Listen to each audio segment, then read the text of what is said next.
Knon 89.3 FM in Dallas and Fort Worth, the voice of the people. Business owners, tell KNON's listeners about your business. You can put your business or event on KNON. KNON currently has space available to run announcements for you.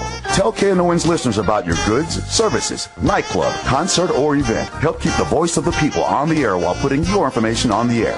KNON's been named the #1 radio station in Dallas by both the Dallas Observer and D Magazine. Put your business with Dallas's #1 station. Call now for more information at 214-828-9500, extension 227, or extension 233. For more information, go to knon.org and click on the Run Spots on KNON page. It's a great way for your business to support community radio while letting more people know about you.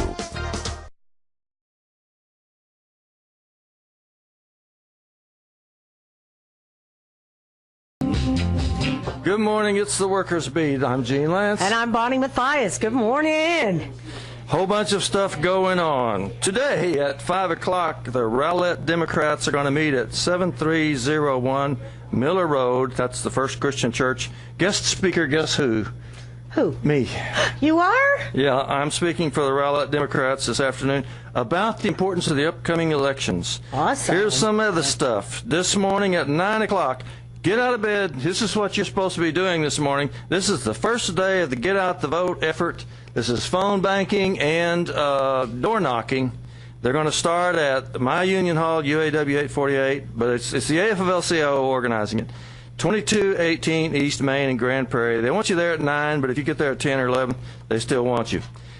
Also today at 1:30 p.m., the Young Workers Council meets. That's right. At 2218 Main, same place. Young Workers Council at 1:30. Okay, moving up to August the 26th. I believe this is at 9 a.m. I'm a little confused about the time, but I think it's 9 a.m. Dallas Labor Leader Mark York will be among those testifying to the Dallas Commissioners Court, 411 Elm. 9 o'clock, yes. He'll be talking about the need to raise wages and how our labor movement is helping. To speak or to get information, contact Matt Tranchen, and that number is 847-858-3688. Matt Tranchen at the Dallas Commissioners Court. August the 26th, the same day, 6 o'clock in the evening, our community, our schools is going to put on another one of their community conversations about the schools. In North Dallas, is it not? 10011 Midway Road. Okay. I'm not exactly sure where that is. I'm not exactly sure. I get nosebleeds when I cross the Trinity. I know, me too. 10011 Midway Road, Dallas, Texas, 75229, and that's at 6 o'clock tonight. You know, they're still fighting on the school privatization issue. Right. Even though we know that it's not going to be on the ballot. Yeah, they say it's not going to be on the ballot right. this year, but it's going to be on the ballot sooner or later. And unless this commission comes back with a decision that there needs to be no changes and there is no charter necessary, because if they change one thing, then it opens the door for future, or even if they don't change anything. Yeah. If this thing gets voted in, we are out of luck, because then we don't have a say-so anymore. They can appoint people that they want to appoint and get what they want done in the school district without our say-so. Private school. So we're still fighting against it, even though they're testifying at the meetings of that district committee. Okay, also on August the 26th at 6 p.m., same time, the Amalgamated Transit Union 1338 is fighting against major proposed cuts in their health care, and they'll be at the dartboard meeting, 1401 Pacific. So if you want to save health care rights, you better be there at 1401 Pacific on Tuesday night. I hate it that everybody does things at the same time. I know. And I think that we're moving in the direction where the AFL-CIO is going to be able to coordinate these things, and people will quit crossing each other and pulling people and resources away from each other. Okay, August the 29th at 5 p.m. outside the Omni Hotel, there'll be a picket or a rally or something. I'm not sure it's going to be at 5 p.m. because TOP is working on something, and the Texas Alliance for Retired Americans is working on something, and they're trying to get together on it. Oh, good. But probably at 5 p.m. outside the Omni Hotel. They're going to be protesting because inside they're going to be holding a big meeting called the Defending the Dream Summit. It's not our dream. No, it's not our dream. No. It's the corporate dream that they're in there defending. This would be Greg Abbott's dream. Yeah, Greg Abbott and I understand Perry, Governor Perry will be in there too. How exciting! Yeah. Maybe Ted Cruz will make an appearance. I wouldn't be a bit surprised. And you have the Three Stooges. It's defending their dream at the Omni on Friday night at 5 o'clock. Then the next day is the beginning of Labor Day weekend, starting at 10 o'clock in the morning. So you didn't think I was going to go on and on about all the stuff that's coming up, but it's a lot of stuff. I know. Oh, man, this is Labor Day weekend coming up, folks. And that does not mean it's time to buy a mattress. So next week, as soon as the Workers' Beat is over, in fact, you can listen to Workers' Beat on your car radio on the way. While you're on the way to the Oak Cliff Methodist Church, 549 East Jefferson Boulevard, where they will be holding a Workers' Rights Board hearing on low wages. The low wage crisis, how can people of faith be part of the solution? At the Oak Cliff Methodist Church, 549 East Jefferson. Starts at 10 o'clock next Saturday. At noon or so, as soon as they get done, there will be a Labor Day March, second annual Labor Day March.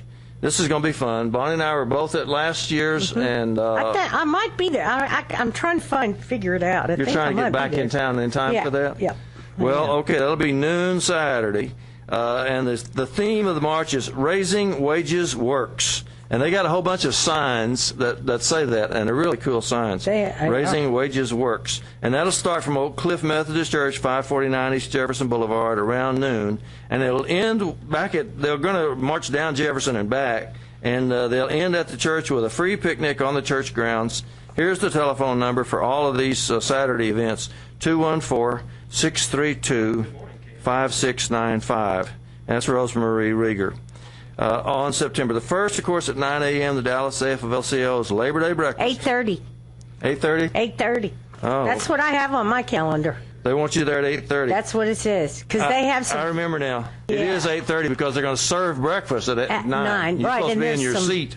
There's some photo booths that we have set up to do some different things to hold a sign and take pictures and. That's great. Yeah, I'm excited. I love it. It's not your grandfather's labor. No, and Leticia Van de Putte is our keynote speaker. She's the lieutenant governor candidate, Leticia Van de Putte, and she's an excellent speaker. I know. I've heard. I'm so excited. She's not the only one either. They're going to get Randy Weingarten. I know, man. She's the national head of the teachers union. Yes. And I've seen her on YouTube. She's really good. Mm-hmm. She's really good. So that'll be good. It's at 1700 Rodeo Drive in Mesquite, 75149. 1700 Rodeo Drive in Mesquite at 8:30 in the morning. And you have to have a ticket. Oh, yeah. You got to call Pamela Sindis for a ticket.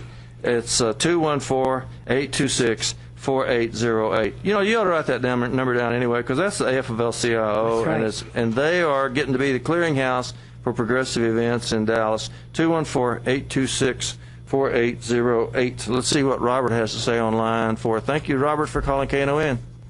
Good morning. Morning. Bonnie, hi, Bonnie. This is Robert, truck driver Robert. I used to call in quite a bit to your show. Yes, I remember you. Oh, my gosh. It's so good to hear from you. It's good to hear your voice. I didn't know what day you were on, and I just was listening. I'm up at Lawland Cemetery, and I was listening, and you came on, and you were talking about low wages. Yes. I now drive for the city of Dallas. Ah. Okay. Are you in the union? No. But no union. Okay. But my thing is, I drive the recycle truck with the guys dangling on the back of the truck. Yes, sir. Now they pick up all the blue cans.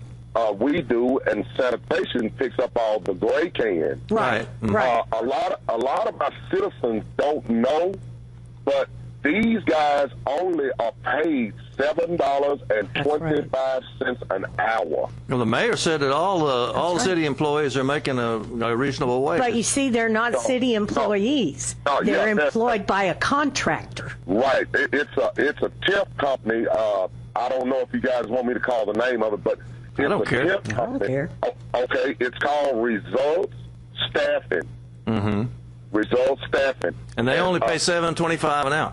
Right. They only start the guys off with $7.25 an hour, and a lot of the guys, about a month ago, they all came in on a Friday morning on payday, and they were all complaining about their paychecks was short.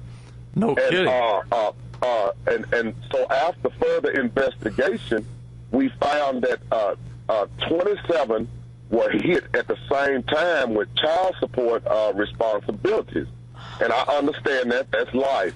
But my point is, after they were paying their child support, these guys are only getting like $110, $120 a week. Oh, my God. And they are out here now. Everybody thanks the city drivers for picking up their cans, but the reality of it is we only drive the truck. That's right. Those guys are actually out there in the heat up in the can, and they are only paid $7.25 an hour. So I just plead with the citizens of Dallas and all the listeners, when you see those guys, clap for those guys, because they've got things in the back, and the city is offering a second chance opportunity. But look at the wages that they are being paid. It's the saddest thing, and I keep touch with my guys all day long. Hey guys, do we need a break?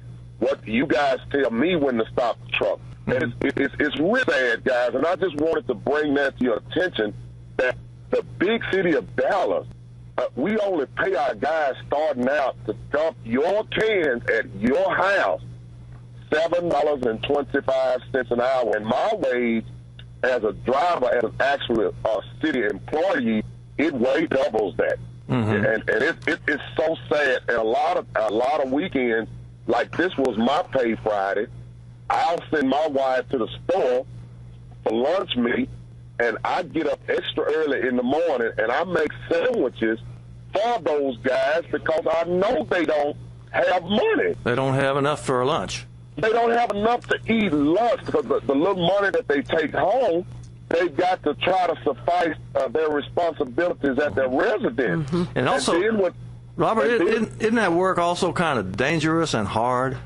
It's very dangerous. The citizens, I love you guys. I really do, citizens.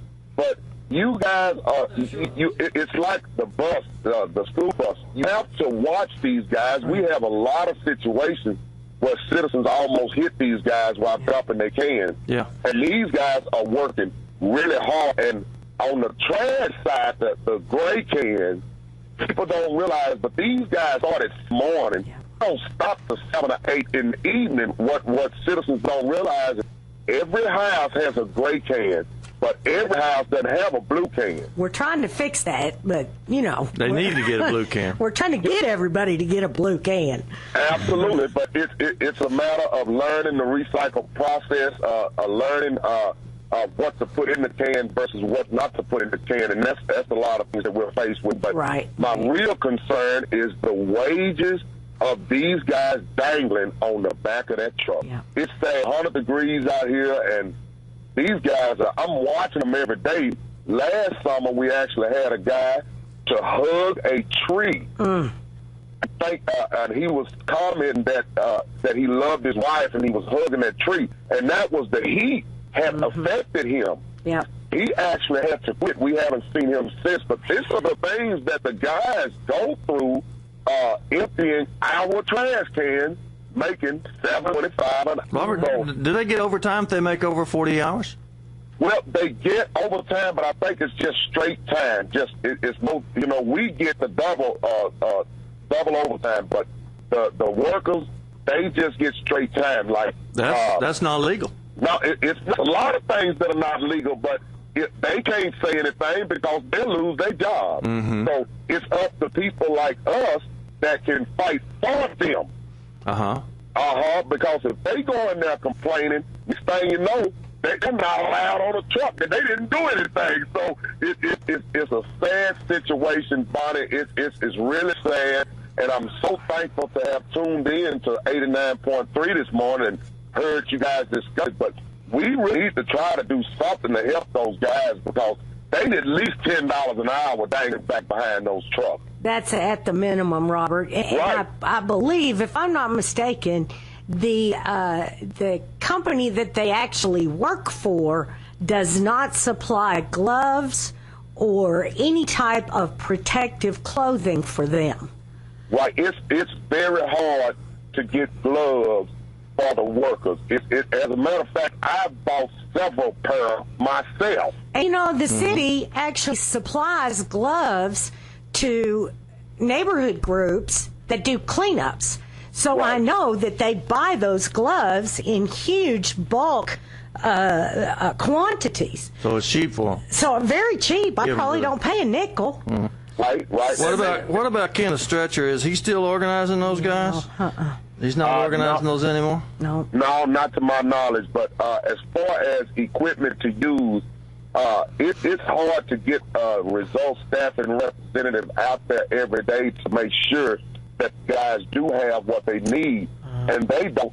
Then it's up to me as the driver. It's not to me. I just feel so obligated. Right. To go Well, get you're a nice guy and you do the right thing. Well, I would hope. I would hope so, and I would hope that people really feel that way about me. But I would go back inside the building, and I would go to every supervisor. Hey guys, I need a pair of gloves. Who's got gloves? I don't have any gloves, Jinx. Okay, I go to the next one. Hey, I need some gloves for workers. They cannot dump these cans without gloves. Yeah, people throw hypodermic needles in those Exactly. cans. Oh, you'd be surprised. Oh, what's no, in the cans. we have possums, raccoons, Oh. everything in the gray trash can. People put everything in those cans, and it's really a sad day in Dallas when we're such a big, rich city. And I tell you something else. Dallas has some of the raggediest equipment that I've ever seen. I've never worked for a place with such undependable equipment. But that's a whole nother story. But my concern is the guys and their wages that they make. It's the saddest thing when you see a guy on your truck, when you pull over for break and you eat a little bit, and you ask the guy, hey, you going to eat something while we stop? Mr. Robert, I don't have anything. Okay, well, I'll go in the store and buy him a breakfast sandwich, but, you know, I have to do this although I have a family to support. Right. I have to do this because you cannot work a guy 10, 11, 12 hours a day in the sun and that guy doesn't eat. You know, you're right. Here's the number for the city of Dallas. If you ain't got a blue can, which is for your recycling, the number for the city of Dallas is 214-670-3322. And actually, you can just go on, there's an app. If you have a smartphone, you can get the 311 app. It's Yep, 311 absolutely. Dallas app, and you can make a request for a blue can right there on your phone. Or you can just call Right. 311. Or you can call 311. Okay. Either one. Yeah, absolutely. Sure can. And people, they don't know that with the once-a-week trash pickup, if you would get your blue recycle can and recycle the proper things, then that would offset the amount of trash that you have. Yep. And a lot of people don't realize that it really does offset it, and you won't find the overflow you had in the past if you properly recycle the things that are recyclable. And it'll really offset the amount of garbage that you have in your gray can. Our recycle is about 3 bags to 1. Okay. Absolutely. Okay, Robert, better wind it up because we got people waiting. Okay, well, I'm done. I just wanted to say hi to you and hi to Bonnie Sure. Thank you. And simply bring that attention to the world, to the city of Dallas, about the wages of the danglers on the back of the City of Dallas sanitation recycle truck. Only making $7.25 an hour. Okay, thank you, Robert. Thank you, Robert. right. Good to hear Can from we you. go to Imani now? Thank you. All right. Bye-bye. Bye-bye. Looks like we want to take a break. Imani, can you hold for us for just a minute? We got to take a break. All right, we'll be right back. Saturday morning. Yay, Saturday morning. Yay, We're on the Saturday Workers morning. Beat. The number here is 972-647-1893. This station loves it when you call. Bonnie loves it when you call. I do. 72647-1893. Imani's on the phone. Let's put him on. Good morning, Imani. Thanks for waiting. Gene and Bonnie, Yes, sir. I love you guys. Thank you. Robert just almost brought tears to my eyes It's as true. I'm riding back home. I'm going to leave my number And Robert, you whatever I can do, sandwiches or whatever I can do. I know these people been in the prison and they've been under the system. I'm gonna leave my number on the air with you. Okay. And what I can do to help these people survive, I will. And it's more important than the can, because if y'all touching everything in the blue can, the city gonna come up with a way of cutting these guys out of a job. Mm-hmm. They're almost losing their job security if that's not going. Yeah. So I'll leave my number, and Robert, please call me. I'm gonna do. What's your number, Imani? Okay, my number is 214-916-7676. 214-916-7676. And you especially qualified to help people that have been in the system. That's what God called me for, to help people who've been in the system, try to give them a second chance in life. All right. Thanks so much, Imani. We got to look up the number, Imani, for a Workers' Defense Project, too. Yes. Because my antenna kind of went up when the guy said that he didn't think they were getting overtime pay like they're supposed to. The law says if you work over 40 hours in a week, you're supposed to get time and a half. That's right. That's the law. And every contractor in the world tries to tell you that that's not the law. And they try to tell you all kinds of lies to keep you from getting that. But you don't have to have a union to get that time and a half for overtime, because that's in the law, and any sheriff can enforce that. But you have to find if you're boss, and almost everybody is, then you need somebody else stand up for you. That's why we always urge people to get in a union if they possibly can. But even if they can't get in a union, there's some organizations that'll help you. And Workers' Defense Project is as slick as anybody I've ever seen. Love them. About Awesome. Wage theft. Yep. About stopping this wage theft business. Thank goodness the Obama administration is on their side now. They were doing this even under the Bush administration. But now they got the Obama administration and the Department of Labor solidly backing them up. But nevertheless, it's good to have somebody, just the person that you call first. I guess you could call directly to the Department of Labor. Yes, but the Workers' Defense Project here in town, they make this is especially for them, is to stop wage theft. And it don't matter if you speak English or not, they have got somebody there to help you make sure that you get paid what you're supposed to be paid. 972-647-1893 is the number if you want to call. We'd love it when you do. And KNON's very gracious to let us talk about workers' stuff. Okay, and the Dallas office, their number is 972-479-5080. That's the Workers' Defense Project. And they just introduced, didn't you go to their press conference on Wednesday? Yes, I did. What were they introducing? They have introduced to the city an ordinance. They're requesting the city to pass, I don't know whether it did or not, for the city to enforce these construction guys, construction contractors, the residential, municipal, and commercial contractors, to give a minimum 10-minute break every 4 hours. All through the construction industry. Yes, and provide water. Just think, it's 102 degrees out there. Somebody tells you to go work at dawn, they're going to work you till dark, and there's no water and there's no breaks. One man spoke at the press conference, spoke of a big stadium, some kind of a football stadium that he had been hired to paint, he and a bunch of other guys. And they were painting the bleachers, and they had to run up and down the stairs to get the paint and the supplies and so forth. And he asked the boss if he could stop for a minute and get a drink. And he was told, you came here to work, not to rest. So you couldn't even get a break. Right. Now, a lot of people do get rest stops. Yes. And they think it's in the law. They think that that's what's supposed to happen. I think that's the way God made the world.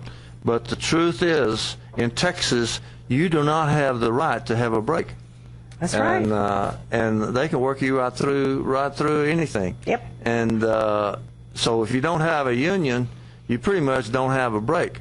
So what they're trying to do with the Workers' Defense Project, and they have a track record in Austin. They've been in Austin for some time, and they have a track record of getting these things passed. Yes. They get some stuff passed because they know what they're doing. So they're standing up for working people, especially in the construction industry, and saying they should get a break at least 10 minutes every 4 hours. That don't seem like much to ask. No, it doesn't seem like much to ask at all. If you went out and worked 12 hours, you would get 2 10-minute breaks. Right. That way. Well, yeah. You know, I think a lot of us that have union jobs, really, we don't think about it. We don't. We kind of take it for granted, because we get a 15-minute break in the morning. We have lunch, and we get a 15-minute break in the afternoon. We work 8 hours. How long is your lunch? Anywhere, it depends. Some folks have 30 minutes, some folks have 45, some folks have an hour. Really? Yep. And it depends on what your shift is. In my union job, we got 30 minutes for lunch and 2 10-minute breaks. Well, that's pretty good. Yeah, that was pretty good. Yeah. And I was working in an air-conditioned facility. Because not because of us, not because of the workers, it's because so much of the machines nowadays are computer driven, and they have to keep those computers cool. Yes, they do. So it was air conditioned in there, and I still got 2 10-minute breaks and a 30-minute lunch, and that seems like just the humane thing. But let me tell you, brothers and sisters, you don't get that if you don't fight for it, if you don't stand up for it, if you don't make somebody give it to you. They're not going to give it to you. And the best thing about trying to get a city ordinance is this. I'm going to take a minute to explain this.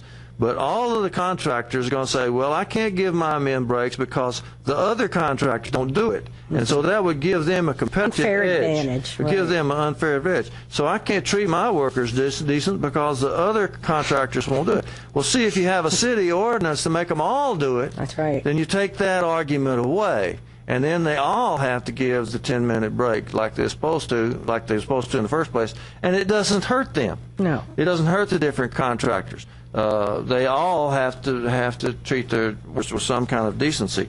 So I'm calling on the city to respond. The Workers' Defense Project got a good project there, and a good something that should have been done just in the name of humanity. Even the city should have had a break.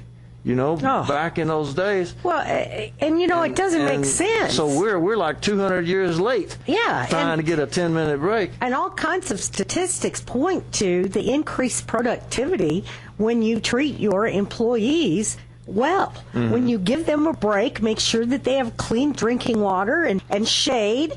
You get more out of your workers. I mean, it's proven fact. You can't work people to death and expect them to continue to be productive. If you have an opinion or on this subject or on the subject of raising wages or whatever you want to talk about, you can call us at 972-647-1893. It's the Workers Beat. This is your chance to get the point out about working people. Did you see the cartoon last week in the paper, Bonnie, that said this little guy's walking along and he says, when I die, I want to go to Google. Yeah, because their working conditions. It was in the Dilbert comment. That's very good. I like that. Because the conditions at Google, if you go to work for Google, you're supposed to be. They got, you can bring your dog to work. Yeah, and they play ping pong. You got ping pong at the work, and they got massage tables. Yeah. So he said, when I die, I want to go to Google. That makes a lot of sense to me. It kind of beats the idea of sitting on the cloud playing harp all day. Play ping pong. 972-647-1893. If you would like to make your comment, get in on this. The Labor Day events will be focused on raising wages. And I want to point out something important about raising wages. It's patriotic. It's something that needs to be done for the good of the country. I'm not just talking about the fact that people deserve a break. I'm talking about the fact that this country is going to hell in a handbasket because of the wealth gap. Yeah. All the money is piling with rich people. Now, just in economic terms, I know this sounds bad to begin with. So the rich people got all the money, poor people ain't got any. And it's as bad as it's ever been. In other words, the wealth gap has never been worse than it is now. The Walton family, for example, have got 40% of the wealth in the whole country. How is that possible that 6 human beings in the United States have 40% of the wealth in the United States? How is that possible? Yeah, well, it's. I don't think I'm lying. I think that's a true statistic. I've seen it before. I don't understand how that can be But anyway, here's what that does. And this is one reason why the recession has gone on so long and why it's been so bad and been people out of work for so long. When you got that much money, you don't really spend much. I mean, you can spend like crazy. If you're the Waltons, you could buy a new car every day or every hour if you wanted to. But it don't add up to much movement in the economy. So money goes to the top. It doesn't move through the economy anymore. Right. So that's why the recession has lasted so long. Right. Because there's not any spending being done by those that have got the money. The government didn't spend; they've been cutting back, and the rich people have been piling up the money, and they're just sitting on it because for an economy to work, the money has to move. It has around, to flow. Yeah. So the only way to get around this is to break down the wealth gap. We got to get people better salaries and give them a chance to make more money. And so because see, when poor people have money, they spend it. They spend every nickel. They don't sit on it. Right. And so if poor people had a little more money, the economy would start to pick up. Well, yeah, because like Christmas is coming. Exactly. Everybody wants to know how much they're going to spend on Christmas. Well, if they ain't got it, they ain't going to spend it. Exactly. So, wouldn't it make sense if everybody made a living wage so that there was more money going into the economy and more jobs are created and there's more money that goes into the economy and more jobs are created? See how that works? No, it would work. It would make all the difference in the world. It's a vicious cycle. I got a little note. I mentioned Walmart a while ago. One of the things that's come out from the AFL-CIO this week is they would like Walmart to lay off of the public schools. The Walmart has this program to make the public schools work like their corporation. Right. Oh my heavens! Jesus. That's the last thing we need is for the public schools to start acting like Walmart. And so the AFL-CIO has put that out on their AFL-CIO blog. And I just brought that in incidentally because I know there's another radio station that advertises the Walmart education plan. Travis County judge says the remark that Governor Rick Perry made at a news conference after his indictment should be construed as a threat against the grand jury. And the judge says she's going to protect the grand jury members from Governor Perry.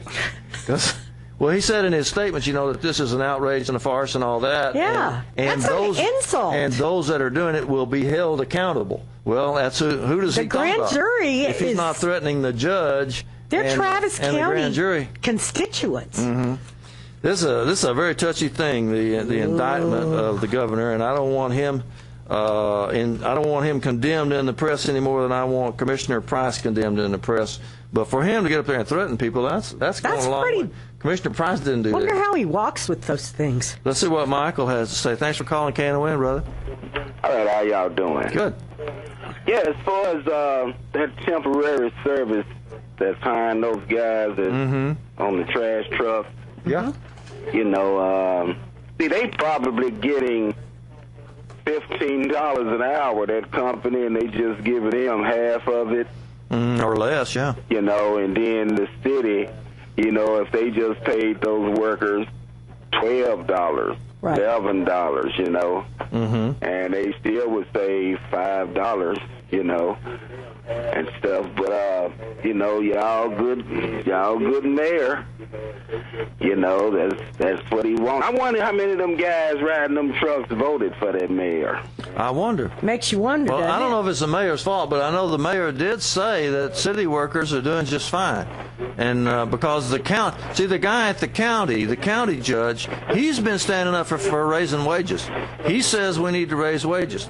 County Judge Clay Jenkins. Yeah. And I think he kind of challenged the mayor to come out and say something. The mayor made his statement, said, well, the city workers are all doing just fine. I wonder who's the person at the city that awarded that temporary service, that contract. Well, that would be the city manager. Whoever it was, so he took the lowest bid. Okay, so actually, I'm sure it was Mary Soom. Yeah, Mary Soom.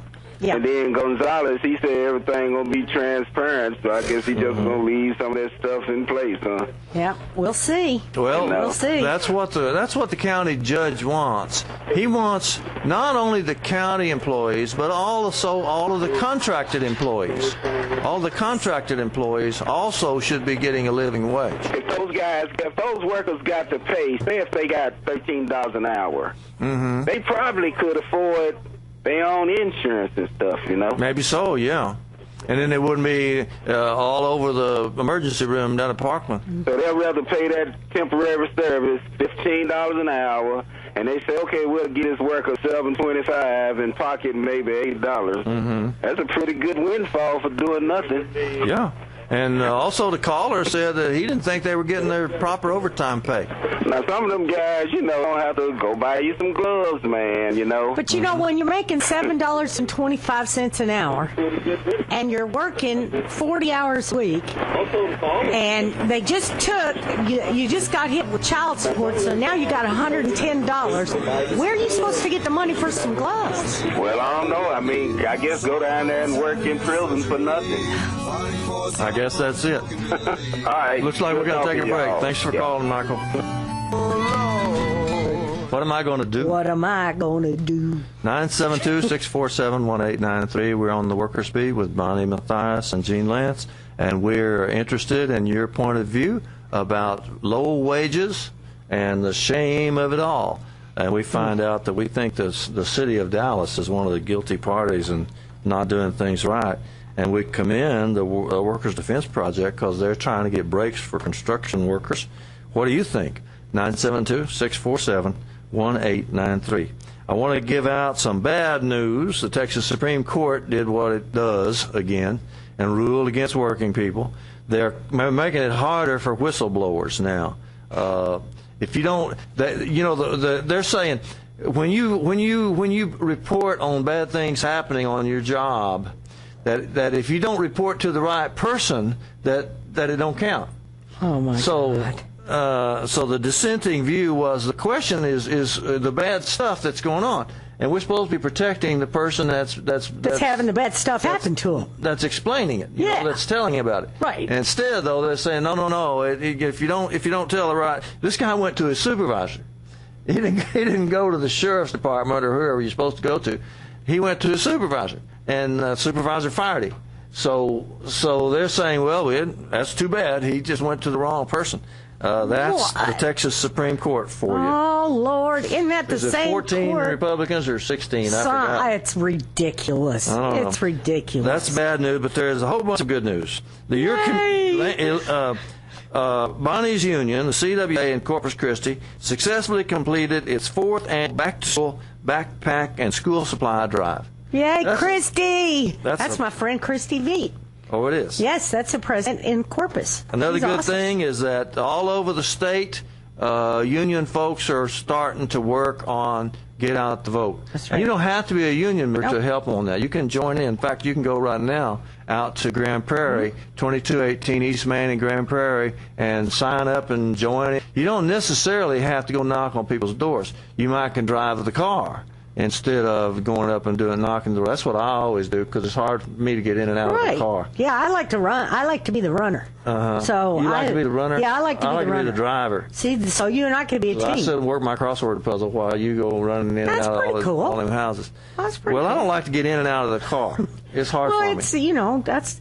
And at one point, I'll probably drive. Well, even when I was young, it was hard for me to get in and out of the car. Well, you're kind of tall. I'm stiff too. Okay. So anyway, you can do that, and you can also phone bank. Yes. And I know that's some people don't like to do, but it's necessary, and also nobody knows who you are, so you can get away with it anyway. Right.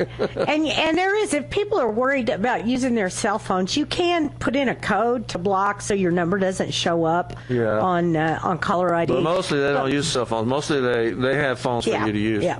972-647-1893. Here's a whole list of other stuff. Pro-Palestinian protesters continue to block an Israeli commercial vessel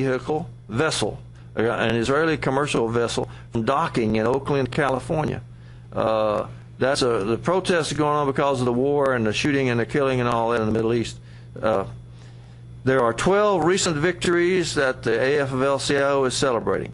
AFSCME, that's the government employees, they set an organizing goal, and then they almost doubled it. Wow. They announced that the union has organized more than 90,000 workers this year, nearly doubling its 2014 goal of 50,000, and the year's not over. Wow. Tennessee auto workers have created a new local union, UAW Local 42, for the people that work at Volkswagen. California casino workers have organized.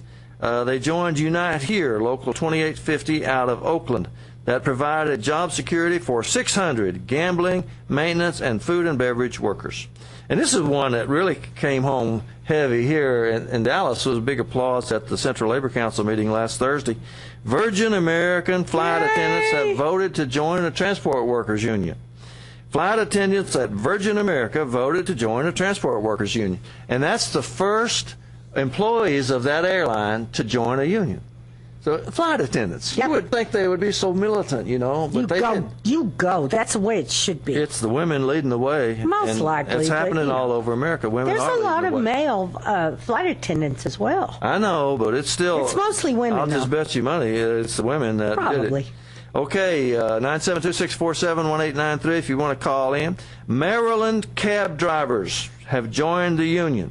They joined the National Taxi Workers Alliance. And Austin, Texas, last year they joined the union. Taxi drivers did. Retail and restaurant workers won big by organizing small. Small groups of workers made big strides as over a dozen employees at a Subway restaurant in Bloomsbury, New Jersey, voted to join the Retail Sale and Department Store Union. Meanwhile, cosmetics and fragrance workers at a Macy's store in Massachusetts won a National Labor Relations Board ruling that will allow them to vote on forming a union. So good for them. Progress being made in the cosmetics and fragrance workers. Number 7, Minnesota home care workers take a key step to organizing. They got home health care workers in Minnesota. These are people who take care of old people. And they are organizing in Minnesota. Oh, man, they organized awesome. in California and New York a long time ago. Yes. And it's still organizing. Okay, in New York, television writers and producers joined the Writers Guild. And they were citing low wages, long work schedules, and no health care. And that's the reason that they decided to form a union. Number 9, fast food workers win in a new National Labor Relations Board ruling. The National Labor Relations Board ruled that McDonald's could be held jointly responsible for labor violations and wage disputes. See, McDonald's was trying to say, we don't actually oppress those workers. We hire somebody else to do it. So whoever owns... So it's not our fault. Yeah, and the ruling wasn't, no, that ain't right. They say McDonald's is partially responsible for how the workers are treated. So that means it's going to be easier to organize McDonald's because you can hook up, more than just one store. Because one store is maybe 4 or 5 employees. It's very hard for them to organize, but they can get with the other stores now and organize. That's funny. That's a big step. That's a big step. Workers increasingly have access to paid sick leave. That's a good one, and we thank the Obama administration for that. Yes. Another thing that he did. Student athletes see success, improved conditions. College athletic programs are strengthening financial security measures for student athletes in the wake of organizing efforts by Northwestern University football players. In addition, the future is bright as the majority of incoming college football players support a union. That's awesome. Yeah, those college athletes. I'm starting to think about high school athletes too. They need a union. Well, let's think about the high school athletes that we just had the issue with the basketball players. What was the issue? There's 15 administrators and coaches that have been fired from DISD. For sex cheating. abuse? No, for cheating. For cheating. To recruit these students. Remember there was 2 young kids that were living in a house together. There was not really their house, but they were living there so that they could go to the specific schools that they recruited him for, and one of them killed the other one. Oh, man. And that's how all this came to light, and now there's been 15 people that terminated for that. That's crazy. Everybody needs a union, but these athletes are putting their lives on the line. Yeah, because if they get hurt... I'm all for them unionizing. Yep. There ought to be some safety standards in professional sport. I mean, since the Romans had the arenas where they just had killed people, they come on out here and kill each other. We're going to sort of give us something to watch. We don't need that anymore. We got television. Number 12, there was 12 things that the AFL-CIO advertised as good news, and they said San Diego approved a minimum wage hike. Portland, Maine starts the process. Even as Congress has failed to raise the minimum wage, municipalities across the country have taken action. San Diego will raise the minimum wage to $11.50 an hour by 2017, and the Portland, Maine Minimum Wage Advisory Committee will consider an increase that would take effect in 2015. How come Dallas hasn't done that? How come Fort Worth hasn't done that?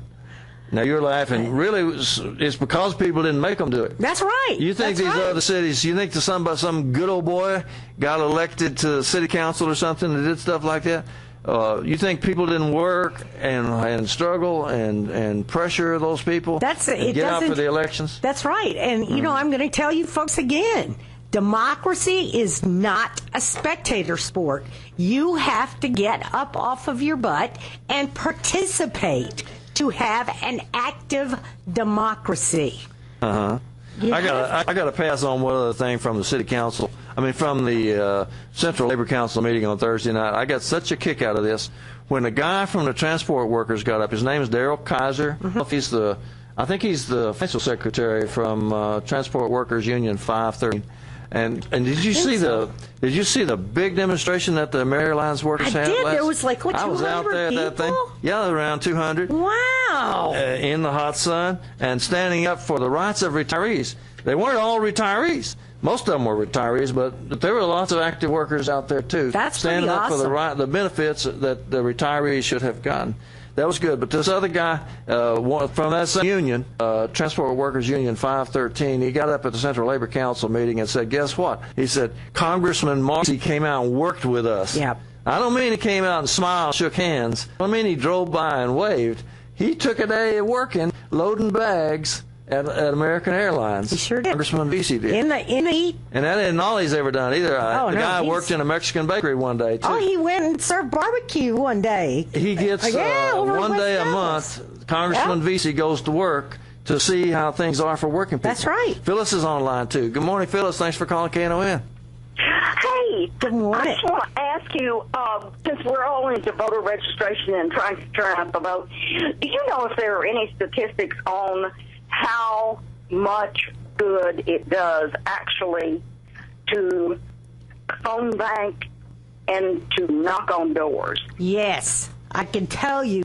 The last election cycle, when Texas Organizing Project had their big push, they knocked on 60,000 doors and actually increased voter turnout by 25,000. That's amazing. It is amazing, and it works. Well, those are big numbers. It's huge numbers. That's almost 50%. And we're doing the same thing. We're doing the same thing along with other groups this election cycle as well. That is terrific. What about the phone banking? Do you have any numbers on that? I don't, because the top and other organizations actually incorporate both into their voter turnout. They may knock on the door, and then they may call that person, I believe, 3, depending on the time between they knock on the door and the actual election. They're going to touch those people multiple times by phone to make sure that, you know, they're aware of the issues and community things going on in their neighborhood, and making sure that they're staying in tune, because here comes the vote. You know, it's next week, it's next month.